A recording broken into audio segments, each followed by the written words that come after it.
So, I am going to talk about something that I did a couple of years ago, but never had time to really look through properly. And that was a questionnaire regarding the variation in the some parts of the Somali vocabulary. Um, so now I thought this would be a good opportunity to really do something with the data that I collected and never did before, other than just looking through it very randomly. But of course, I didn't manage to do as much as I had hoped, so it's still work in progress. But I got through most of the material in a systematic way this time. So let's see what I can say. Um, yes, I'll start telling you about the questionnaire, the background, some things about the software that I've used, not very complex things really. Then about the data, how I processed it, and how I've been um, treating different difficulties in the data, and then I'll show you the output that I produced from it, maps, and how I want to use it in dictionary entries, and some thoughts about what uh, would be um, good to be able to do in the future. Of course, you probably know most of this, but uh, we can observe regional differences in Somali and in at different levels of language. In the lexicon, there are synonyms of the type egg, both ukun and bit, plate, sahan, bilate, and so on. So there are lots of those. I would say that something that often surprises me is that there are so many different synonyms in really basic uh, lexemes. And then there are different word forms, so that there are some kind of phonological differences or other things, like not just one phoneme replaced with another, but also things like metathesis and yeah, some interesting small details. But it's still basically the same lexeme in different shapes, sound shapes. Uh, then there are other more grammatical differences, some syntactic word order differences, like in the order of the negation and the subject pronoun, the negation an and the subject pronoun, the order of the numbers in the complex numerals, etc. So what I've been looking at is basically uh, most of the data is about synonyms. There are a few items where I also looked at some phonological differences, and I included one example with numerals. But like 80% is about synonyms. So the questionnaire was distributed in late September 2019, and I got most of the responses in October, and then they kept kind of dripping in now and then for the next half year or so. So altogether 459 responses. And before the respondents could see the questions, they had to decide about their linguistic roots and choose one of the cities in a long list of I don't remember exactly how many. I think there were 33 cities mentioned in the list, like evenly distributed throughout the territory. And you'll see on the maps later on all these cities in the list as dots or circles. And here is the distribution of the responses in these different cities. So of course Mogadishu, Hargeisa, then Galkayo is the third, I think Bor'a was the fourth, and then Rusamareb is the fifth, and then lots of smaller portions.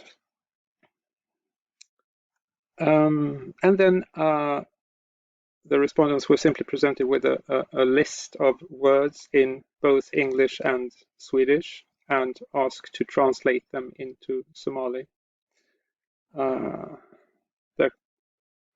This could, of course, be done in many other ways, but this was a simple experiment that I suddenly decided to make, so it's not that well planned. Of course, you could have illustrations and so on in addition to any other written cues. Here are the 52 input items. I'll distribute the presentation in the chat, maybe. If you are interested to have it, I can maybe do it right away so we don't forget.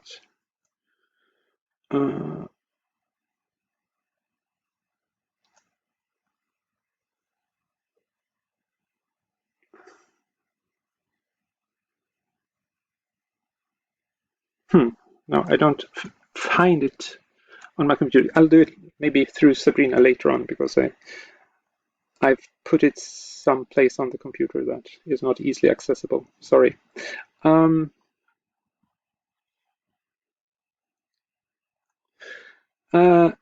there were different problems or drawbacks with this written questionnaire, of course. Some respondents didn't understand or read correctly, properly the input words. So I got many quite amusing sometimes responses, like here we got Bakaila and Timo, for example, which is completely understandable based on a quick reading and pronunciation of these input words. So definitely illustrations would improve the results, I think. And maybe also some definition phrase in Somali would be a possible way. So illustration plus definition, description in Somali, and maybe not use translation at all is also a possibility. And a carrier sentence where the word would be missing in a very then evident context together with an illustration would also be a possibility. And some respondents wrote several alternative responses, even though I asked them to write just one word. Some wrote longer phrases with the word in the phrase, but some kind of explanatory additional phrase. So there it could also be a possibility to put a limit to the number of characters that can be inserted. And some respondents had quite big problems with spelling in Somali. Not very many, but some. And in some instances, it was difficult to be really sure. Well, it didn't affect the instances where I was interested in synonyms. It only affected instances, of course, where I was interested in the pronunciation. the phonological form of the word. So, for example, when somebody wrote Kaloon in this kind of English way with two O's, and then wrote Moos like this, then of course one cannot be sure if this is supposed to be Moos or Moose, since Kaloon was written in this way. So, yeah, to investigate the phonological form of words in writing is, of course, problematic. And sometimes there were answers written in the language of origin. So where bilate was expected in the Somali response, plate was written and school in place of school. So it's a little bit tricky to decide how to evaluate and analyze that. And from a couple of respondents systematically wrote answers that were evidently in May. So yeah, that was also something to decide about what to do, because, well, it is very similar to Gabar, but should it be counted as Gabar or not? Should answers that are systematically in May be included in the questionnaire in the study or not? I have no answer really at this point to that kind of questions. And then there were responses that contained evident typos due to keys being next to each other on the keyboard. So where asked about flower, there were a couple of instances with but, where T is next to R on the keyboard. So this probably was intended as bur. Yeah, so that's a few things about the questionnaire and some difficulties that arose when the respondents filled it out. And the questionnaire was distributed in a format or with a software called, or a web page called SurveyMonkey. It's very comfortable for this kind of questionnaires. It's really easy to put together, and you get an Excel data sheet as the output. I suppose nowadays you can do more or less the same thing in Google.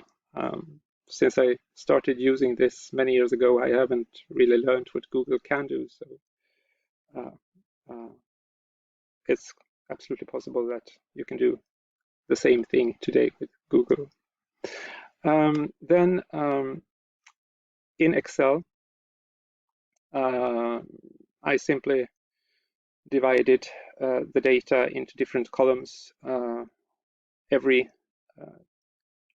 type of response into a separate column, then put figures, numbers for the responses, and made the program count and present it as maps with circle diagrams. I'm not sure it's called that in English, but you'll see what it looks like later on. And my idea is to take these maps and to add them to dictionary entries, so that when looking for a word in a dictionary, you would also get this information about synonyms and distribution.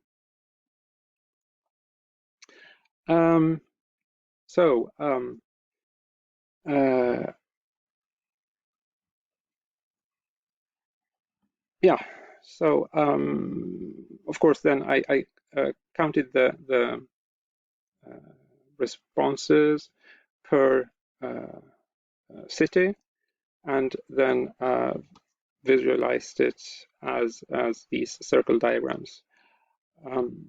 And I have a test dictionary on a website called Taxonomy, where you can put together. It's a good online freeware tool to put together dictionaries, even quite elaborate dictionaries.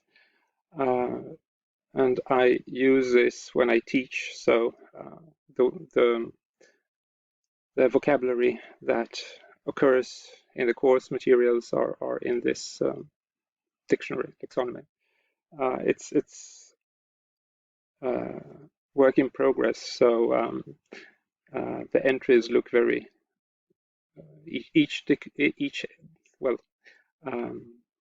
they're not systematically layouted yet. So maybe in the future, if I find the time, I'll manage to improve it.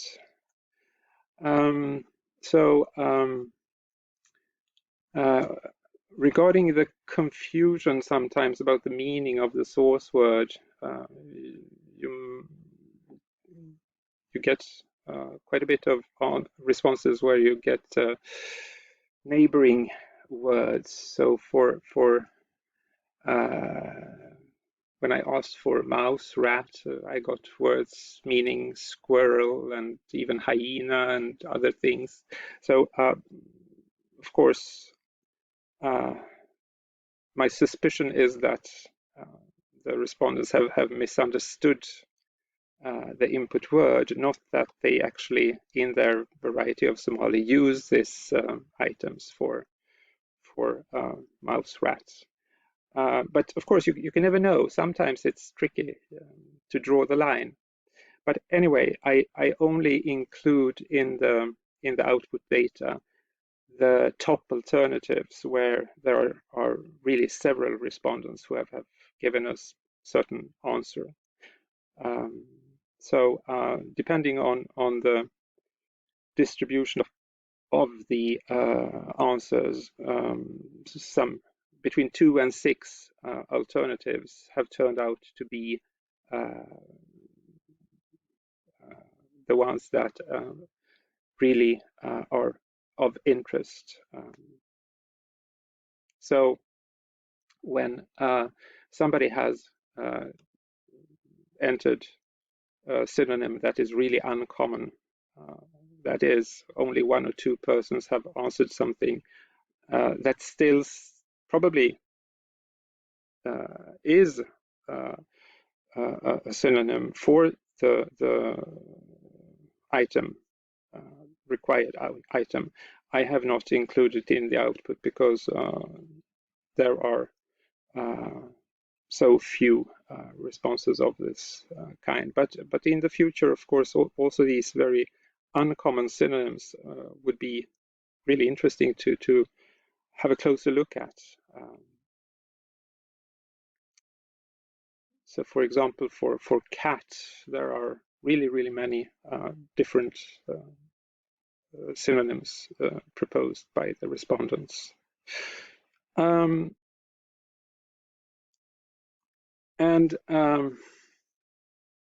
then when counting the relevant synonyms, I have given 1 point per respondent. So if one respondent has given several synonyms, I divided the 1 point so that if one respondent writes both ukun and bet, I give it half a point each. And for example, when girl has been translated as both Gabat, Inan, and Gashanti, I've given a third of a point to the first 2 ones. And the last one was only proposed by a couple of people, so it's not at all then in the output information or in the output charts. But since the person suggested 3 synonyms, I only gave 1/3 of a point to each of the answers.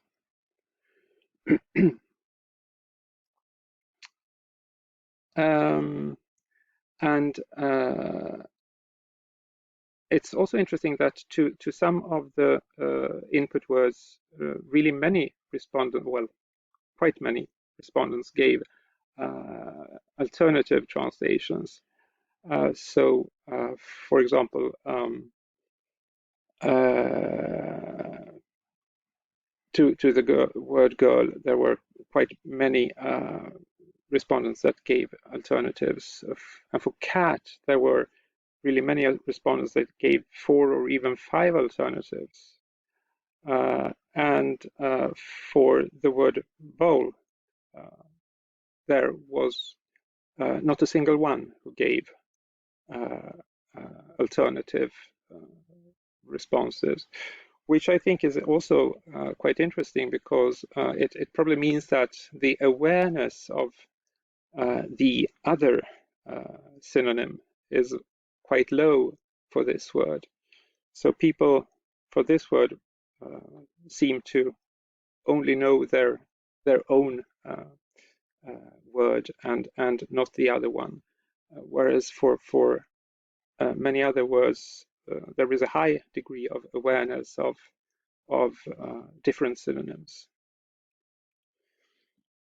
And here are some, here is some data about the number of respondents who have entered different synonyms. So all these 4, sorry for not glossing here, mean cat, and there are 24 respondents who give these 2 answers, 19 who give these 2, 15 give these 2, and 10 give all 3.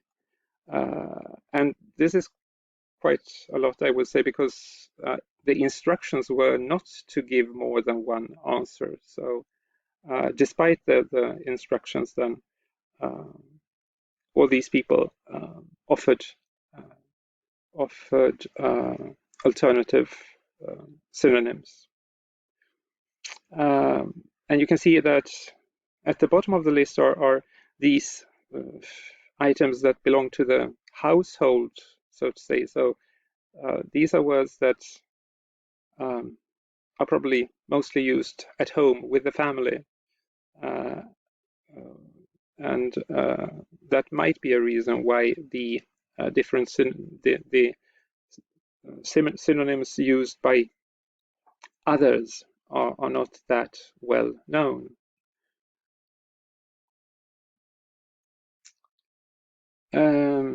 Yeah, sometimes they entered longer phrases, and I counted them as instances of the word in question if it was included. So like adding yar, I didn't count that differently from just entering wheel. So I also counted wheel yar. And for some items, there is a quite clear regional division, so that we see for the broom, mafiq is more or less Somaliland and the bordering parts of Ethiopia. And the same is true for Madibat, for bowl. We have the same region more or less. But for some other synonyms, the distribution was really different, so that one could see that one of the synonyms was basically spread over the whole territory and only existed or was proposed by the respondents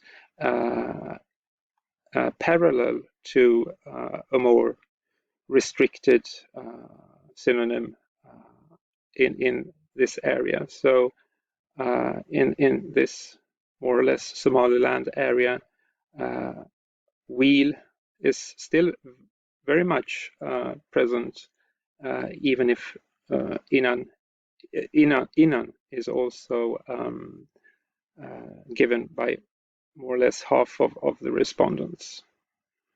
So the situation is quite different, I would say, if we compare these two words, where almost exclusively the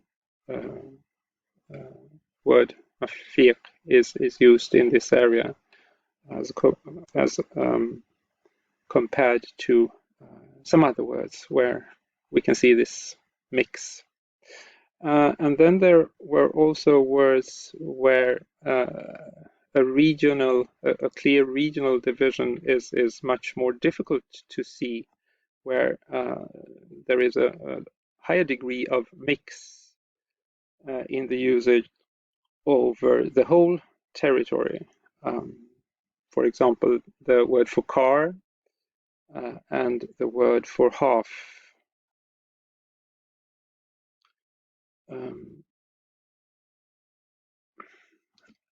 So we had these lexical differences, and then we had the more phonological differences, and I am afraid I didn't enter one here, so let's see.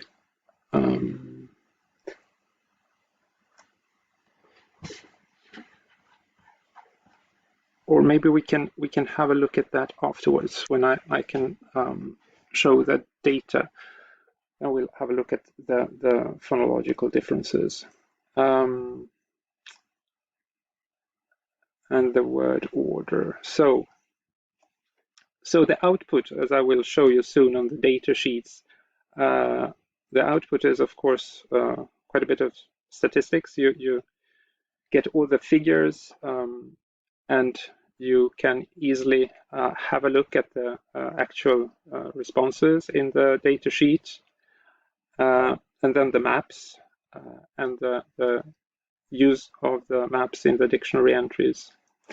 So in the dictionary, when you search, for example, for Öspo, you get both Öspo as an entry, but you also get Mileh as an entry with a reference from Öspo.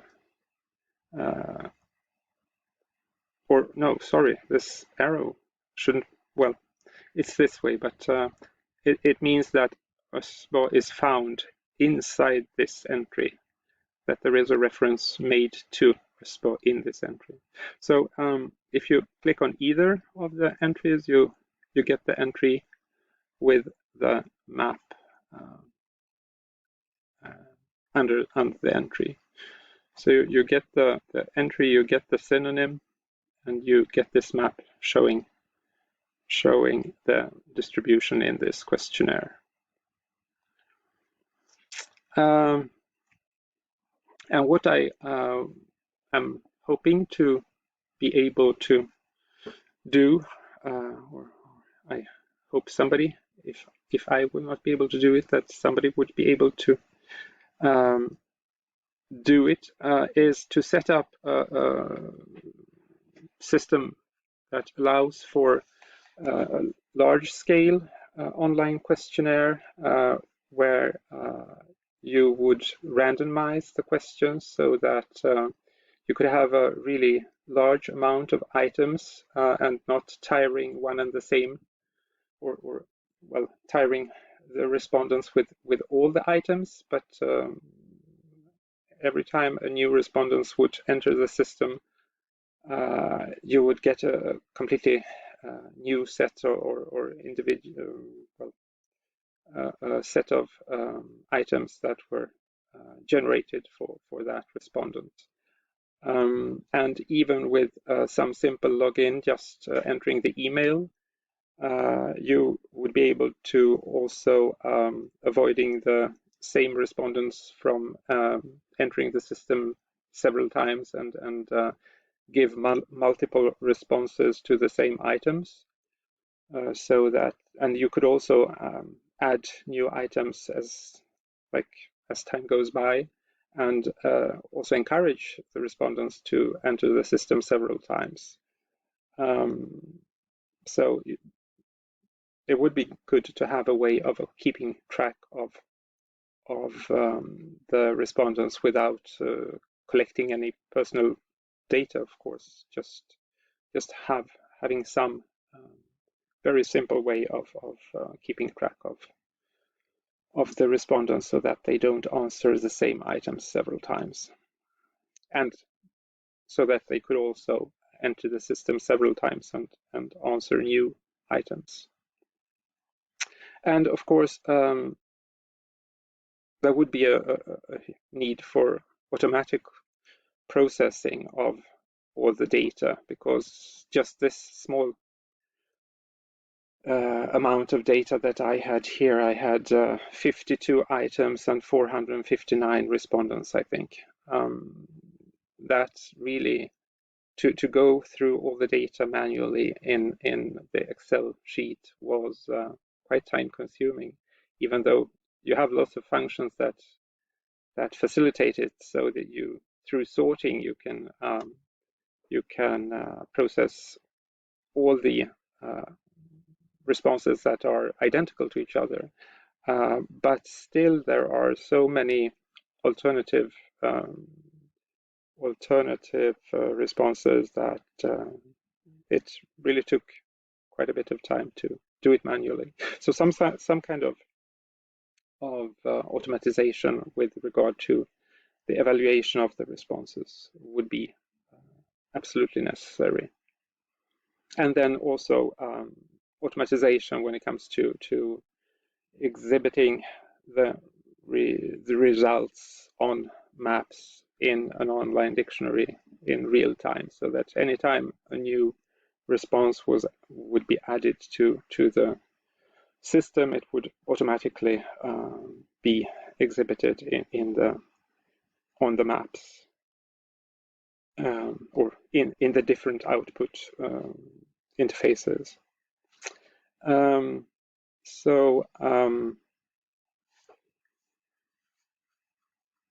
I think that having maps like that in a dictionary would be a way to encourage participants to answer the questionnaires, so that when they look up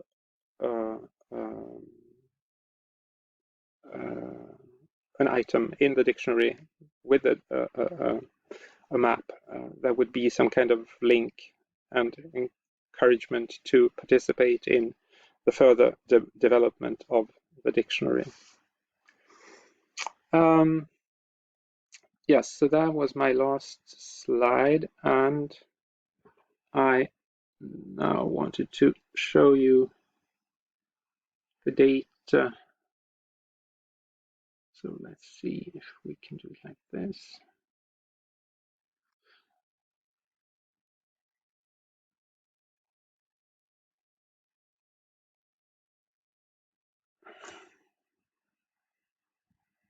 I'll do it like this.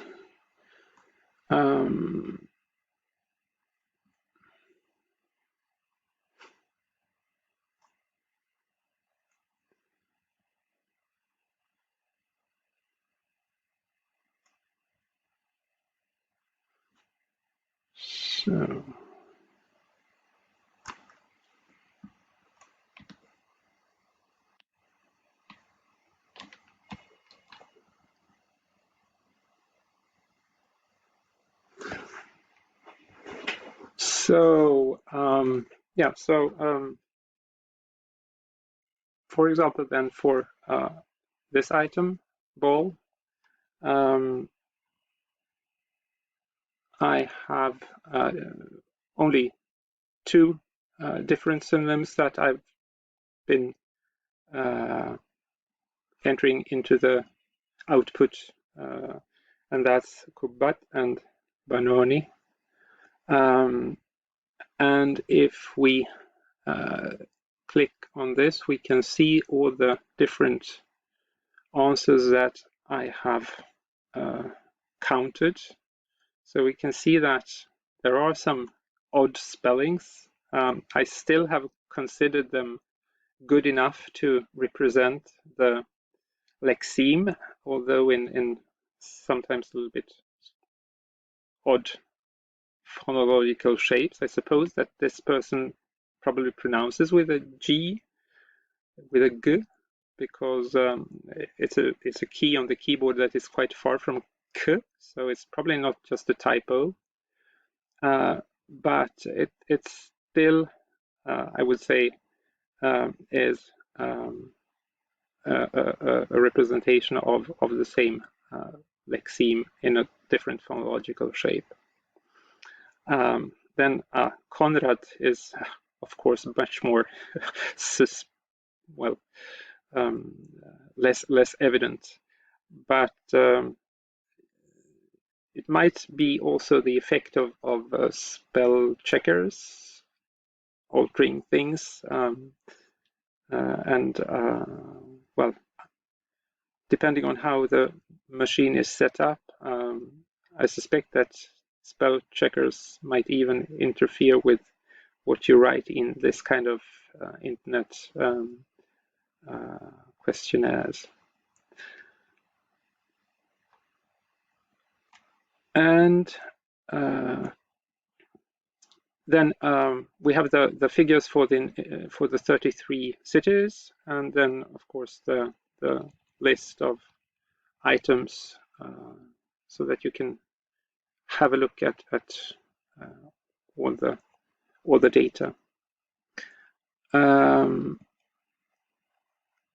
And if we look at what completely other answers we got. So here are 3 items that occurred, that of course also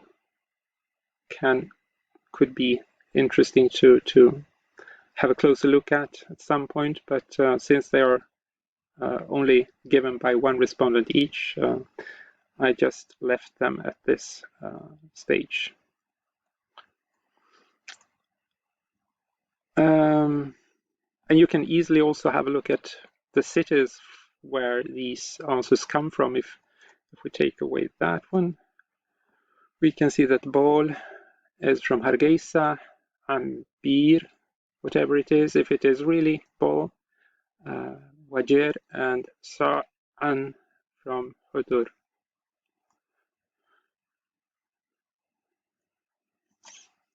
Yeah. Let's see if we can find one with a phonological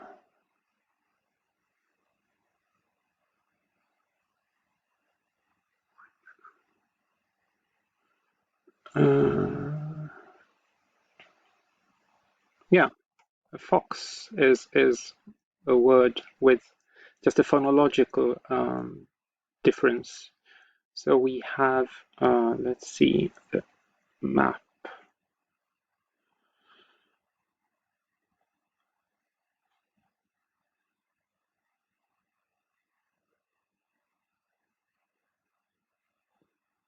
So we can see then that there is something regional about this metathesis, and it seems then that it's only the western half of Somaliland plus the neighboring parts of Ethiopia that have a high degree of this metathesis form.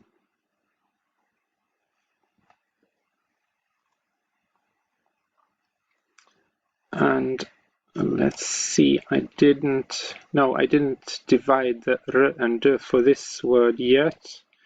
I want to I wanted to prepare a new map where I could show three different responses on one and the same map, but it's quite complicated to prepare the first map, so I never got to do that. When you have one map, it's easy to just copy and paste, but the first map is quite a bit of job because you have to go into each of these circles and add the third alternative. So I'm sorry I didn't have time to do that, but I'll do it sometime soon and let you know.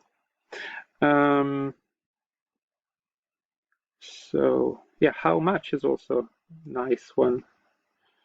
Let's make it smaller.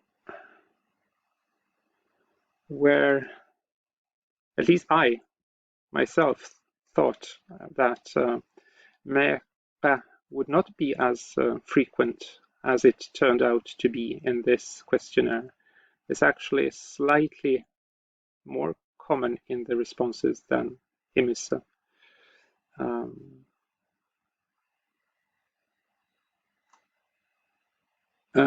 And then we have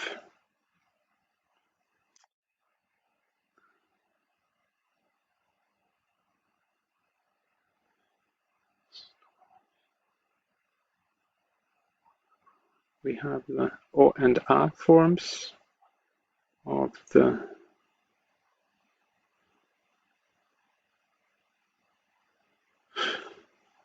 number 7. I also had I had 2 also, but I haven't managed to prepare that map yet. So we can see that it's a quite mixed picture with no distinct regional distribution. Very, very mixed. So it's probably about something else and not really about regional differences. Well, maybe I'll stop there and